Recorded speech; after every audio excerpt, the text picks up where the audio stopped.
بسم اللہ الرحمن الرحیم۔ السلام علیکم دوستوں۔ پیارے دوستوں، آج ہم نبی صلی اللہ علیہ وسلم کے بیٹے اور بیٹیوں کے بارے میں بتائیں گے۔ امید ہے کہ یہ ویڈیو آپ پورا ضرور دیکھیں گے۔ اللہ کے پیغمبر محمد صلی اللہ علیہ وسلم کی فیملی کے بارے میں بہت کم مسلموں کو پتہ ہے کہ ان کے کتنے بیٹے اور بیٹیاں ہیں یا ان کے نام کیا ہے۔ نبی کی 4 بیٹیاں تھیں اور وہ سبھی حضرت خدیجہ رضی اللہ تعالی عنہ سے تھی اور سب کی پیدائش مکہ میں ہوئی تھی۔ اللہ کے رسول کی سب سے بڑی بیٹی تھی، وہ پیدا ہوئی جب اللہ کے نبی کی عمر 30 سال تھی۔ زینب کا نکاح اپنی خالہ کے بیٹے ابو العاص بن ربیع سے ہوا۔ زینب نے اسلام اپنی ماں خدیجہ کے ساتھ اسلام میں داخل ہوئیں، لیکن ان کے شوہر ابو العاص ابھی بھی مکہ کے کافروں کے ساتھ تھے، اس لیے وہ لوگوں کے ساتھ مدینہ ہجرت کر نہیں آ پائیں۔ جنگ بدر میں کافروں کے ساتھ ابو العاص قید ہو کر آئے اور جب رہا ہوئے اسی وقت وہ نبی سے یہ کہہ گئے تھے کہ وہ زینب کو ہجرت کی اجازت دے دے گا۔ اس وجہ سے مدینہ جانے کو تیار ہوئی، لیکن حبار بن اسود نے ایک نیزہ تان کر مارا جس سے حضرت زینب نیچے گر گئی اور ان کا حمل ساقط ہو گیا، لیکن وہ کسی طرح مدینہ اپنے والد نبی کریم صلی اللہ علیہ وسلم کی خدمت میں پہنچ گئیں۔ آپ کے لقب تھے۔ ان کا نکاح بدر کے واقعے کے بعد احد سے پہلے اللہ کے رسول نے حضرت علی رضی اللہ تعالیٰ عنہ سے کر دیا تھا۔ حضرت فاطمہ کی 5 اولاد ہوئی۔ نمبر 1 حسن، نمبر 2 حسین، نمبر 3 محسن، نمبر 4 کلثوم، نمبر 5 زینب۔ سوائے حضرت فاطمہ کے کسی اور صاحبزادی سے نبی صلی اللہ علیہ وسلم کی نسل کا سلسلہ نہیں چلا۔ حضرت عائشہ رضی اللہ تعالیٰ عنہ فرماتی ہیں کہ حضرت فاطمہ بات چیت میں بالکل نبی صلی اللہ علیہ وسلم کی طرح تھی۔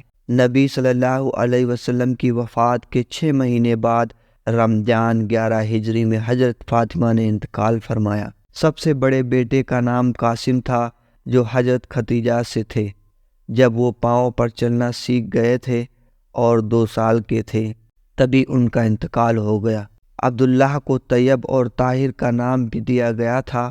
ان کی پیدائش نبوت کے 8ویں سال مکہ میں ہوئی تھی اور مکہ میں ہی وفات ہوئی۔ انہی کے انتقال پر کافر یہ سمجھ رہے تھے کہ بیٹا نہیں بچا تو اب محمد کا کوئی نام لیوا نہیں رہے گا۔ اسی بات پر سورہ کوثر نازل ہوئی۔ حالانکہ ان کافروں کی اولادوں کا جن پر انہیں غرور تھا انہی کا کوئی نام لیوا نہیں رہا، اور ہمارے نبی صلی اللہ علیہ وسلم کے نام لیوا آج کسی سے چھپے نہیں ہیں۔ حضرت ابراہیم لمبے سمے تک زندہ نہیں رہے۔ وہ 17 یا 18 مہینے کی عمر میں ہجرت کے بعد 10ویں سال انتقال ہو گیا۔ اللہ کے رسول اپنے چھوٹے بیٹے کی موت پر بہت دکھی تھے۔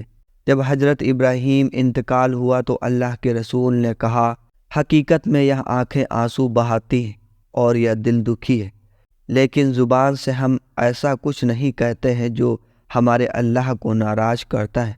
حقیقت میں ہم اے ابراہیم تمہاری جدائی پر دکھی ہیں۔ اگر ہم اللہ کے رسول کی زندگی پر ایک نظر ڈالتے ہیں تو ہمیں سیکھنے کے لیے بہت سارے سبق ملیں گے۔ اللہ نے نبی کو بیٹے اور بیٹیاں دی، لیکن اللہ نے بچوں کو ایک ایک کر کے اپنے پاس بلا لیا، اور اس سے پہلے اللہ نے نبی کے ماں باپ دادا چچا کو ایک ایک کر کے تب بلا لیا جب نبی کی ان کی ضرورت تھی۔